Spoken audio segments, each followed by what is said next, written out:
Assalamualaikum warahmatullahi wabarakatuh.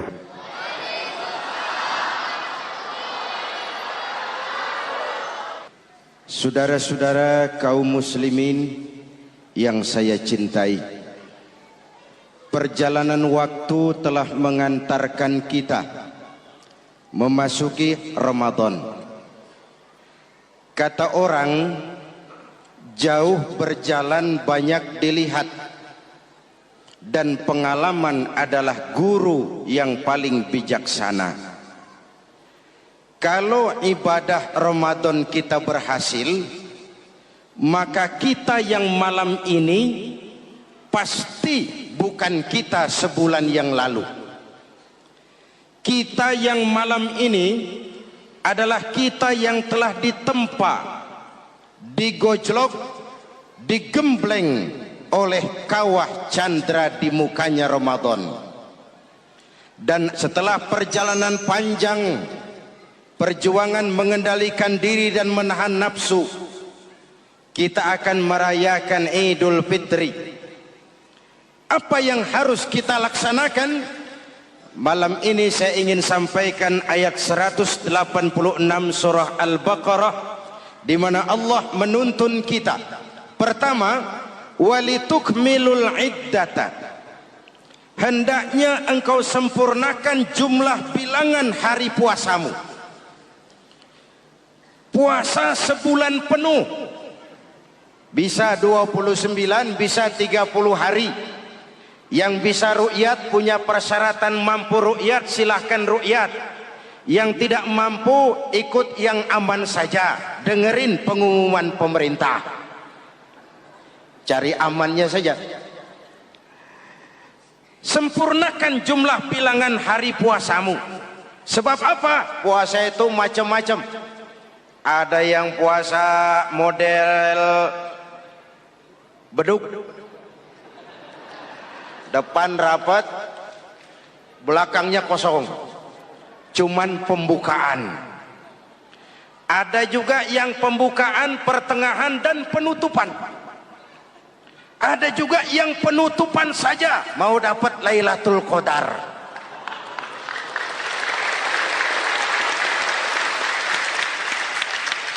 Allah berpesan, walitukmilul iddata, sempurnakan jumlah bilangan hari puasamu. Puasa itu sebulan penuh. Setelah selesai itu, walitukabbirullaha ala ma hadakum. Hendaknya engkau agungkan, engkau bertakbir, mengagungkan Allah yang telah memberikan hidayah kepadamu. Tidak ada takbiran sebelum selesai Ramadan. Walitukmilul iddata, itu dulu, sempurnakan jumlah bilangan hari puasamu. Selesai baru walitukabbirullah. Jangan lebaran masih seminggu sudah Allahu Akbar, Allah ngigo. Walitukmilul iddata, sempurnakan dulu jumlah bilangan hari puasamu. Ini adab. Selesai walitukabbirullah, baru engkau bertakbir, agungkan nama Tuhanmu. Kenapa? Ala ma hadakum, yang telah memberikan petunjuk dan hidayah kepada kita semua. Saudara, kalau bukan lantaran hidayah Allah, berat sebulan penuh enggak makan, lapar melilit perut, haus mencekik tenggorokan. Kalau bukan hidayah, berat melawan nafsu. Kalau bukan hidayah, berat melawan setan. Bagaimana enggak berat? Dia lihat kita, kita enggak lihat dia. Ini kan curang musuh begini. Semata-mata karena hidayah dari Allah.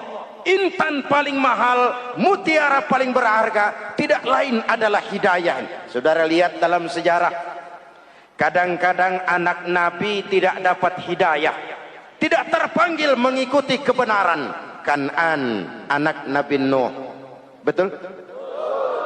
Kadang-kadang bapak Nabi tidak dapat hidayah. Azar, bapaknya Nabi Ibrahim. Ibrahim penegak tauhid, bapaknya produsen berhala. Kadang-kadang istri Nabi tidak mendapat hidayah, kafir, istrinya Nabi Lut. Kadang-kadang paman Nabi tidak dapat hidayah, ingkar, Abu Jahal, Abu Lahab, paman Nabi kita. Anak Nabi, bapak Nabi, istri Nabi, paman Nabi, hidayah tidak datang. Mereka tidak terpanggil mengikuti kebenaran. Alhamdulillah, kita yang ponakan Nabi aja bukan. Kita diberikan hidayah. Dengan bekal hidayah itulah kita masuki nuansa Ramadan. Berjuang melawan nafsu, membina takwa, melatih ridha, dengan lapar melilit perut, dengan haus mencekik tenggorokan. Allahumma lakasumtu, Tuhan, untuk Engkau saya laksanakan ibadah ini. Oleh karena itu, jaga hidayah ini baik-baik, karena dia merupakan intan paling mahal, mutiara paling berharga dalam kehidupan kita. Diberikan kita kedudukan yang tinggi, alhamdulillah. Diberikan kita harta yang banyak, alhamdulillah. Tapi itu semua belum ada artinya ketimbang yang bernama hidayah. Maka hidayah inilah yang harus kita jaga baik-baik.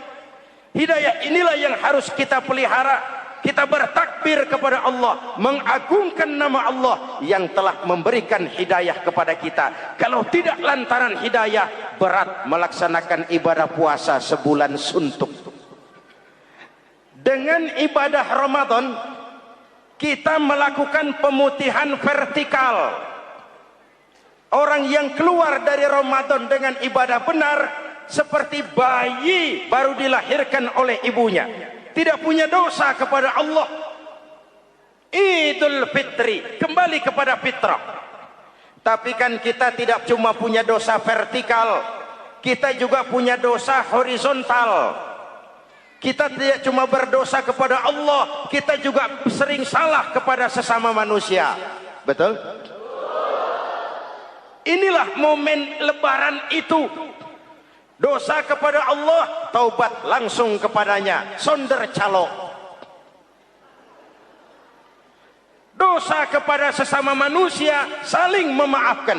Sebab apa? Satu hadis meriwayatkan, selesai sholat Id, sahabat mendengar Rasul mengucapkan amin sampai 3 kali. Amin, amin, amin. Heran sahabat, gak ada angin, gak ada hujan, amin 3 kali ya Rasul, ada apa? Kamu nggak tahu? Nggak tahu. Barusan selesai sholat, malaikat Jibril turun. Lalu, Muhammad, saya mau berdoa kepada Allah, mau kamu aminkan? Silakan Jibril, berdoalah, saya akan mengaminkan. Jibril berdoa, Rasulullah amin. Doanya 3 macam permohonan, Nabi 3 kali mengucapkan amin. Kalau malaikat Jibril yang doa, Nabi yang mengaminkan. Kalau bahasa Inggris, ilokan. Ilokan nih doa meleset. Apa iya? Maknya? Apa doanya? Pertama, ya Allah, hari ini 1 Syawal, doa malaikat Jibril, saya mohon kepadamu, jangan engkau terima puasa dan ibadahnya anak yang durhaka kepada ibu bapaknya. Rasulullah mengucapkan amin. Jelas? Belum tentu memang setiap kita orang tua, tapi pasti setiap kita anak. Jikalau anak punya ibu dan bapak, seorang anak yang puasa Ramadan, tarawih malam hari, bayar zakat, tadarus Al-Quran, jikalau sudah durhaka kepada kedua orang tuanya, didoakan oleh malaikat Jibril, diaminkan oleh Nabi, supaya puasa dan ibadahnya tidak diterima. Na'udzu. Maka selesai sholat Idul Fitri, tugas yang paling utama, minta ridho ibu dan bapak. 1. Yang kedua, ya Allah, hari ini 1 Syawal, saya mohon kepadamu, jangan engkau terima puasa dan ibadahnya istri yang durhaka kepada suaminya. Rasulullah mengucapkan amin. Jangan engkau terima puasa dan ibadahnya istri yang durhaka kepada suaminya. Ibu-ibu tanya, Pak, kalau suami yang durhaka sama istrinya bagaimana, Pak? Nah, ibu-ibu, Rasulullah tidak menjelaskan itu.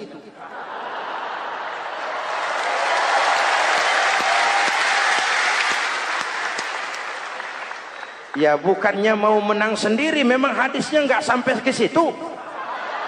Cuma nanti di akhirat yang akan disidang habis-habisan, dimintai pertanggungan jawab tentang rumah tangganya adalah suami, bukan istri. Nah, istri itu swarga manut, neraka katut.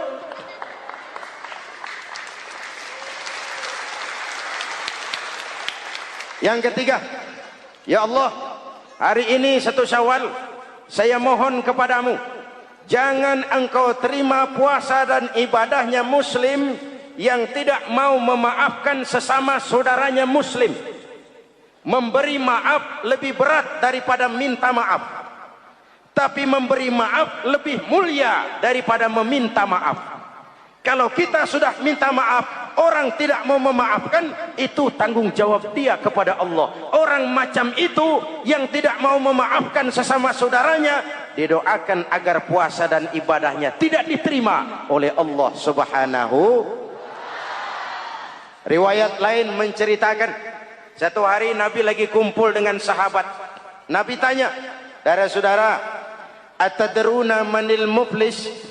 Tahu nggak kamu siapa orang yang bangkrut, orang yang sial, orang yang celaka? Siapa? Macam-macam jawaban sahabat. Ada yang bilang, al-muflisu fina man la dirham lahu wala mata'. Menurut pendapat kami, orang yang sial, yang bangkrut, yang kagak punya duit. Apalagi mau lebaran kayak begini, bangkrut bener bang.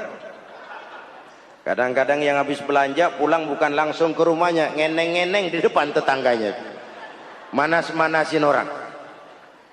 Hadirin yang saya hormati, semua diukur dengan kacamata materi. Apa jawab Nabi? Bukan.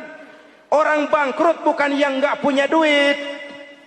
Orang bangkrut itu orang yang nanti di hari kiamat datang menghadap Allah dengan membawa pahala solat, pahala zakat, pahala puasa, karena di dunia rajin ibadah. Cuman sayang, di sisi lain dia datang bawa dosa karena pernah nyaci maki orang, pernah fitnah orang, pernah makan harta orang dengan cara yang zalim, pernah mengalirkan darah orang dengan cara yang tidak benar. Enak dia setor, Tuhan lapor, ini pahala sholat saya, ini pahala puasa saya, ini pahala zakat saya mau ke surga. Datang orang, ntar dulu Tuhan, sabar. Ini orang memang di dunia rajin puasa, tapi saya pernah dicaci maki, lidahnya kotor, omongannya tajam, hancur hati saya oleh ucapannya. Panggil, sini mas. Benar ini orang pernah kamu caci maki, kamu lontarkan kata-kata pedih dan kotor, kasar? Iya. Siniin pahala sholatmu, kasihin orang yang kau caci maki. Kasihin. Selesai. Berangkat lagi, datang lagi orang. Sebentar Tuhan. Dia memang di dunia bayar zakat, tapi dia pernah makan harta orang dengan cara yang zalim, makan harta yatim.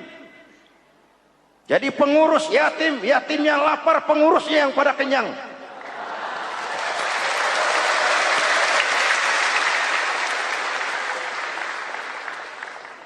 Saya menuntut keadilan. Benar. Siniin pahala zakatmu, kasih orang yang kau makan hartanya. Kalau kebaikannya habis, yang nagih datang terus, apa yang terjadi? Dosa orang yang dia sakiti diambil, diberikan kepada dia. Bangkrut nggak? Pahala dipretelin, dosa dikasih. Modal boros, tagihan utang datang terus. Bangkrut bin Bang Pak alias sial dangkalan. Tahu sial dangkalan?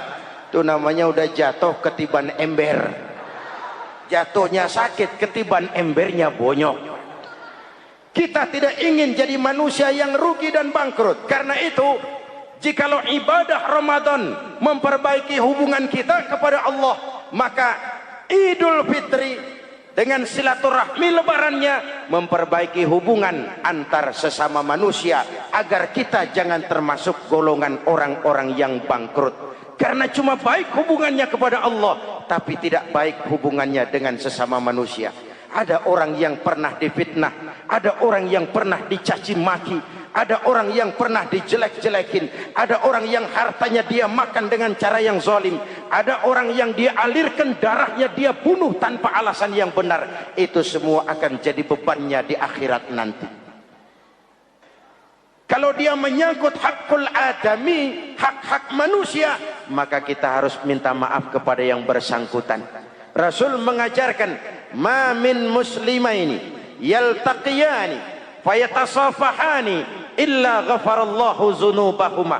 Apabila dua orang Islam bertemu lalu bersalam-salaman, Allah hapuskan dosa yang terjadi di antara kedua orang itu.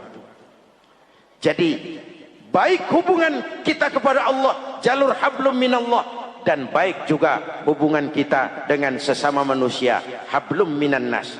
Keduanya ternyata saling berkaitan. Saudara hadirin yang saya cintai, dengan begitu kita berusaha memperbaiki hablum minallah dan sisi lain hablum minan nas, agar kita tidak menjadi orang yang bangkrut di akhirat nanti. Bapak Ibu, saudara-saudara kaum muslimin yang berbahagia, memanfaatkan momentum Idul Fitri dalam kondisi negara kita sekarang ini. Indonesia kita ini kan masih sakit, betul? Multi krisis. Mula-mula kita ini kena krisis moneter, rupiah anjlok, dolar naik ke langit. Sampai pernah April 97 dolar mencapai 17 ribuan dari 2.500. Apa enggak kolab? Itu pasti bukan mainan rakyat kecil. Mereka yang dapat kredit BLBI rame-rame borong dolar.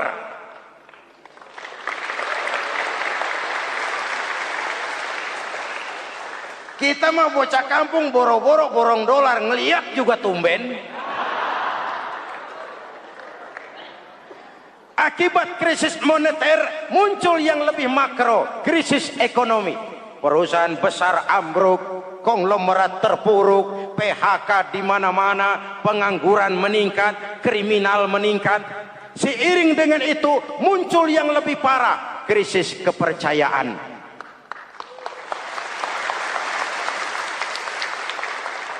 Benih-benih perpecahan bertebaran di mana-mana. Dampaknya masih sangat terasa sampai sekarang ini. Kita lihat sekarang ini, Aceh belum selesai, Papua minta merdeka, Timur cerai. Dalam kondisi seperti inilah momentum Idul Fitri harus jadi lem perekat yang menjaga keutuhan kita. Sampai Rasulullah berpesan, ini 3 pesan utama beliau yang saya sampaikan malam ini. Pertama, silman qata'ak, bersilaturahmilah kau kepada orang yang marah denganmu. Kalau orang baik kita baik lagi, pantas, memang mestinya begitu. Tapi bersilaturahmilah kepada orang yang marah denganmu. Kita harapkan lebaran nih yang silaturahmi jangan cuman kita rakyat di kampung, tapi yang ngaku atau diakui sebagai pemimpin, para elit politik di atas saling bersilaturahmi.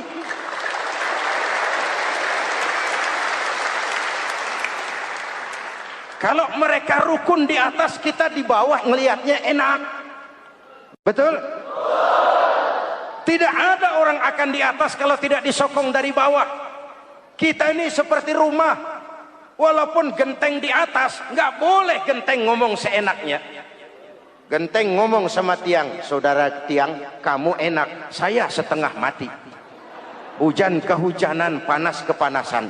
Kadang-kadang anak-anak nakal saya disambitin. Kata genteng. Yang jadi tiang ngomong, Teng. Kata tiang, ngomong jangan sembarangan, Teng. Kamu kira kamu bisa nongkrong di atas, itu gara-gara siapa, Teng? Kan saya sokong dari bawah, kata tiang. Kalau saya miring, kamu ambruk, Teng. Kamu jadi pejabat tinggi, kamu jadi anggota DPR, kamu jadi anggota MPR, kami rakyat yang angkat.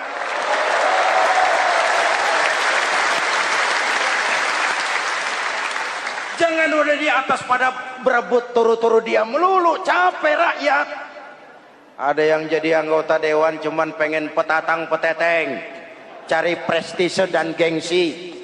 Ada yang cuma jadi trompet kekuasaan, pokoknya apa kata kekuasaan akur, setuju. Kekuasaan bilang, saudara-saudara, bumi ini lonjong, lonjong. Lalu rakyat dapat apa dari wakil kayak begitu? Inilah momentum Idul Fitri. Mari kita manfaatkan silaturahmi. Jangan mewarisi sifat dendam, karena dendam tidak akan menyelesaikan persoalan.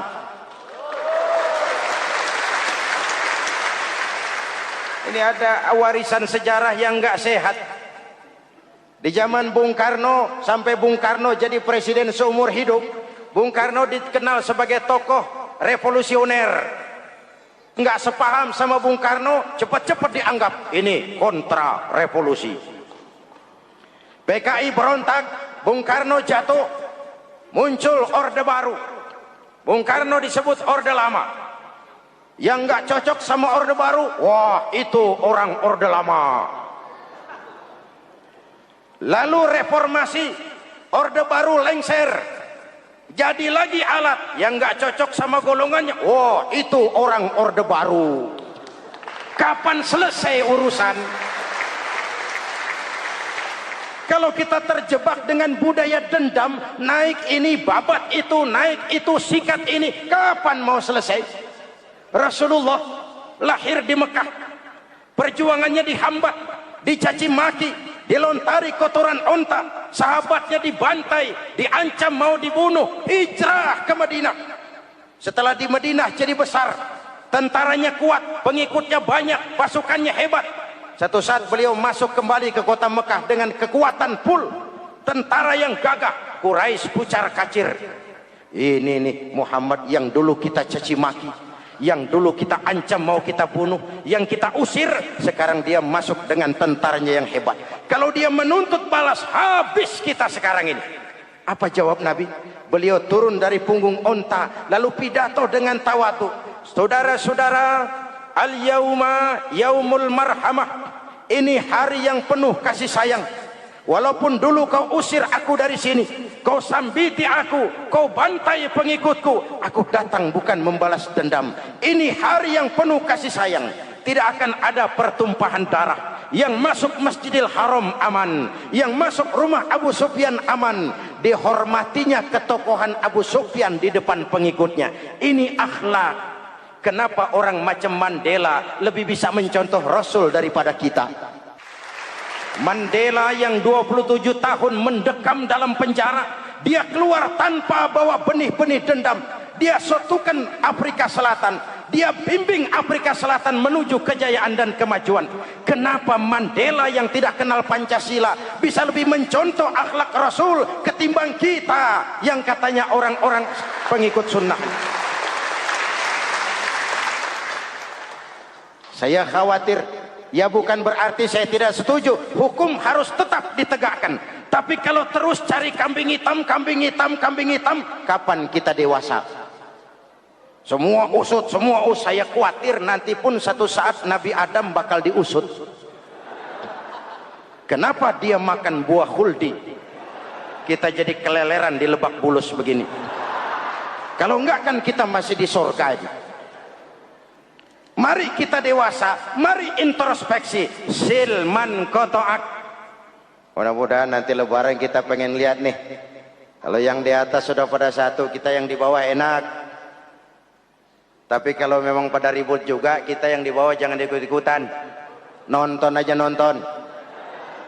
Giliran rame tepuk tangan. Oh, namanya elit susah ditebak.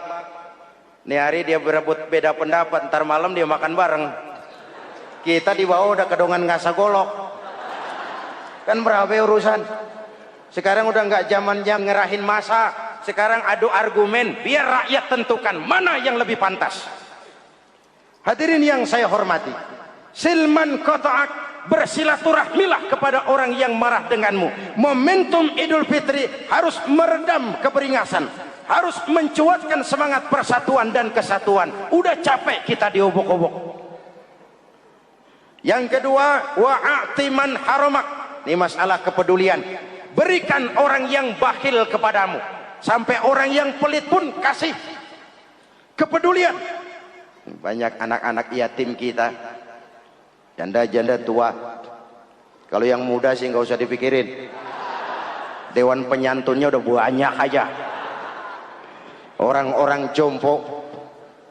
Mungkin baju kita sudah kurang berharga di lemari kita, tapi sangat berharga ketika kita berikan kepada orang lain. Berbagi rasa. Jangan ada yang lapar di samping yang senyum. Jangan ada yang menangis di samping yang tertawa. Hadirin, yang ketiga, wa'fu amman zalamak. Maafkan orang yang berlaku zalim kepada dirimu. Maafkan orang yang berlaku zalim. Jangan mewarisi sifat dendam, karena Ramadan sudah melatih kita. Tidak akan menyelesaikan persoalan. Dengan semangat ini, maka persatuan, kesatuan, kerukunan dan kekompakan akan lebih mudah kita wujudkan. Kita ingin Indonesia esok lebih baik daripada sekarang ini. Amin. Dan tentu saja kita berharap banyak dari para pemimpin-pemimpin kita. Semoga lebih bersikap sebagai negarawan, bukan hanya sebagai politisi. Karena jujur saya ingin berkata, reformasi memang telah melahirkan politisi, tapi belum banyak melahirkan negarawan. Negarawan adalah orang yang ngayomi seluruh rakyat. Sekarang rakyat cuma di atas namakan, biar banyak banget. Kalau tidak mendukung dia, dianggap bukan rakyat. Biar dikit banget, kalau pendukungnya, itulah rakyat sejati. Ini pemimpin model apa kayak begini? Ini kan mengkamuflase rakyat namanya. Oleh karena itu, mari sama-sama kita baca Fatihah. Kita niat, mudah-mudahan suasana sesudah Ramadan benar-benar kondusif agar kita bangsa ini bisa keluar dari kesulitan besar yang kita hadapi sekarang ini. Para pemimpin kita semakin kompak dan bersatu, rakyat juga semakin terayomi. Ala hadhihi niyyah wa ila hadratin nabi. Al-Fatihah. Bismillahirrahmanirrahim. Alhamdulillahi rabbil alamin. Arrahmanir rahim. Maliki yaumiddin.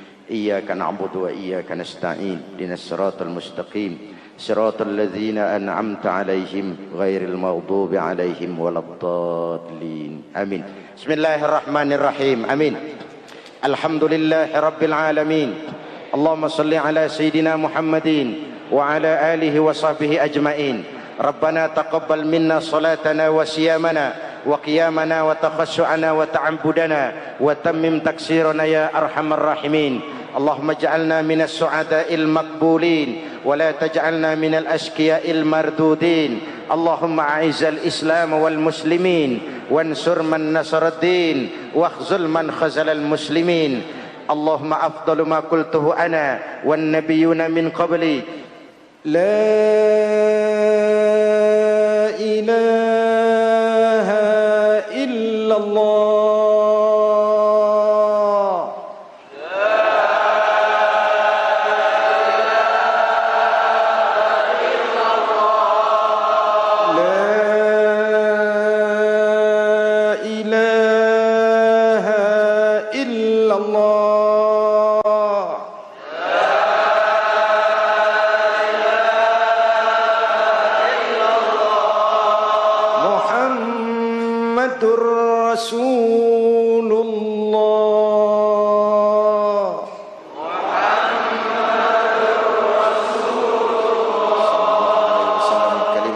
محمدة عليها نحيا وعليها نموت وعليها نبعث إن شاء الله من الآمنين برحمتك يا أرحم الراحمين. أوصيكم ونفسي بتقوى الله. والسلام عليكم ورحمة الله وبركاته.